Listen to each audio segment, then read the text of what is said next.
नमस्कार, मी धनंजय सानप द ॲग्रोमॅन शोमध्ये तुमचं स्वागत। पंतप्रधान किसान सन्मान निधी योजनेच्या अंतर्गत दुहेरी लाभ घेणाऱ्या कुटुंबातील लाभ किंवा मदत रोखण्यासाठी केंद्र सरकारच्या पातळीवरती आता हालचालींना वेग आल्याचं अधिकाऱ्यांचं म्हणणं आहे। या संदर्भात केंद्र सरकार पुढच्या काही काळामध्ये एक निर्णय घेईल आणि त्यातून जे काही दुहेरी लाभधारक शेतकरी आहेत त्यापैकी एकाचं नाव एका कुटुंबातील कमी करण्यात येईल अशा प्रकारची शक्यता आता वर्तवली जाते। मध्य प्रदेश सरकारनं मागच्या काही काळामध्ये पीएम किसान या योजनेच्या अंतर्गत दुहेरी लाभ घेणाऱ्या कुटुंबातील मदत रोखण्यासाठी काही उपाययोजना आखलेल्या होत्या। जिल्हाधिकाऱ्यांना तशा पद्धतीचे निर्देश सुद्धा दिलेले होते। याच पार्श्वभूमीवरती आता केंद्र सरकारनं सुद्धा मागच्या काही काळापासून पीएम किसानचा दुहेरी लाभ घेणारे जे काही कुटुंब आहेत शेतकरी कुटुंब त्यांचा लाभ रोखण्यासाठी हालचालींना सुरुवात केली आहे। मग हा निर्णय केंद्र सरकार का घेतंय? पीएम किसान योजनेच्या अंतर्गत जे काही लाभधारक शेतकरी आहेत त्यांची संख्या किती आहे या सगळ्यांचा आढावा आपण आजच्या द ॲग्रोवन शोमध्ये घेणार आहोत, त्यामुळे तुम्ही व्हिडिओ शेवटपर्यंत नक्की बघा। 2019ला लोकसभा निवडणुकांच्या पार्श्वभूमीवरती पंतप्रधान नरेंद्र मोदी यांनी पीएम किसान ही योजना राबवली। या योजनेच्या अंतर्गत शेतकऱ्यांना वार्षिक 6,000 रुपये दिले जातात, अर्थात 3 टप्प्यांमध्ये दिले जातात। 2-2 हजार रुपयांचं वितरण हे केलं जातं।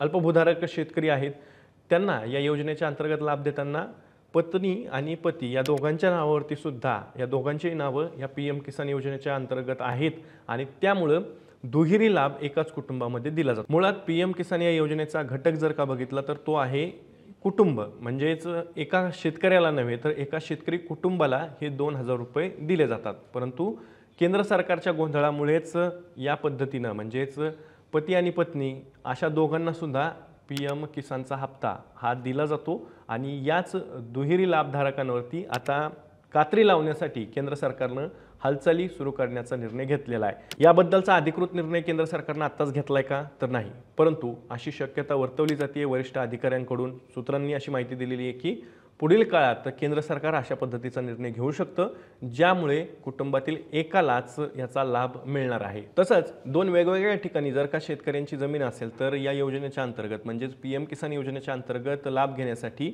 दोन्ही सुद्धा पती पत्नी हे अर्ज करतात आणि त्यामध्ये चुकून का होईना पण या दोघांना सुद्धा पात्र ठरवण्यात आलेलं आहे आणि त्यामुळे या दोघांना सुद्धा लाभ हा दिला जातोय।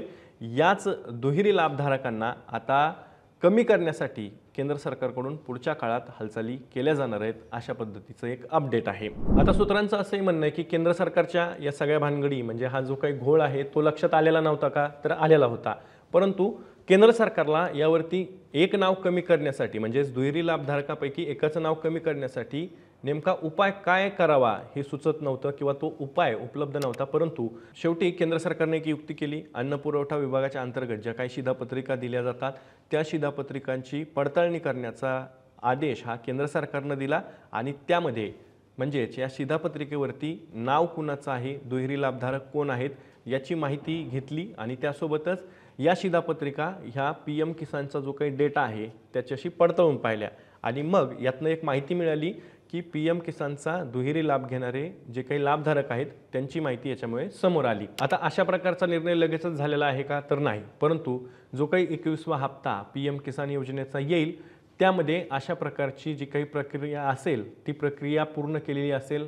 अशी शक्यता सुद्धा वर्तवली जाते आणि त्यामुळे दुहेरी लाभधारक हे आता या पीएम किसान योजनेच्या लाभातनं वगळले जाण्याची शक्यता आहे। कृषी विभागाच्या अधिकाऱ्यांनी असंही स्पष्ट केलंय की या संदर्भात अजून तरी निर्णय कुठलाही आलेला नाहीये, म्हणजेच कागदोपत्री कुठलाही आदेश हा केंद्र सरकारकडून आलेला नाहीये, त्यामुळे अजून या निर्णयावरती शिक्कामोर्तब हा झालेला नाहीये। आता काही माध्यमांमध्ये बातमी अशी सुरू आहे की राज्यातील 50,000 शेतकरी हे पीएम किसान योजनेच्या अंतर्गत किंवा जे काही दुहेरी लाभ घेत आहेत त्यांना वगळण्यात आल्याचं या बातम्यांमध्ये सांगितलं जातंय, परंतु कृषी विभागाच्या अधिकाऱ्यांनी हे स्पष्ट केलं की अजून तरी असा निर्णय घेण्यात आलेला नाहीये।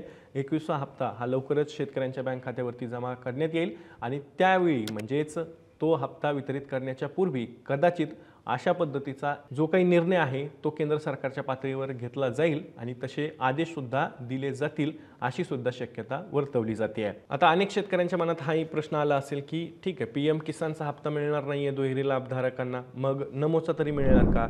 तर केंद्र सरकारनं जर पुढच्या काळात जर का असा निर्णय घेतला की दुहेरी लाभधारकांना रोखायचं आहे, त्यांचं नाव या यादीतनं कट करायचं आहे, कमी करायचं आहे, तर मात्र नमो शेतकरी महासन्मान निधी योजनेच्या अंतर्गत ज्या शेतकऱ्यांना लाभ मिळतो, जे दुहेरी लाभधारक आहेत, अशा शेतकऱ्यांची संख्यासुद्धा कमी करण्यात येणार आहे. अर्थात याचं कारण काय?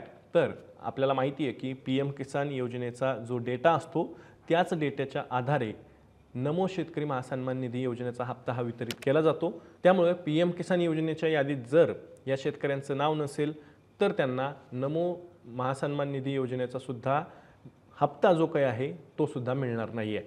अशा प्रकारची शक्यता आता वर्तवली जाते, परंतु याबद्दलचा अजून शासनाने कुठलाही निर्देश हा स्पष्टपणे दिलेला नाही, कागदोपत्री असा आदेश देण्यात आलेला नाही आहे. पण पुढच्या काळामध्ये असा निर्णय घेतला जाऊ शकतो ज्याच्यामुळे दुहेरी लाभधारक यांना रोखण्यात येईल, अशा पद्धतीची सध्या चर्चा सुरू आहे.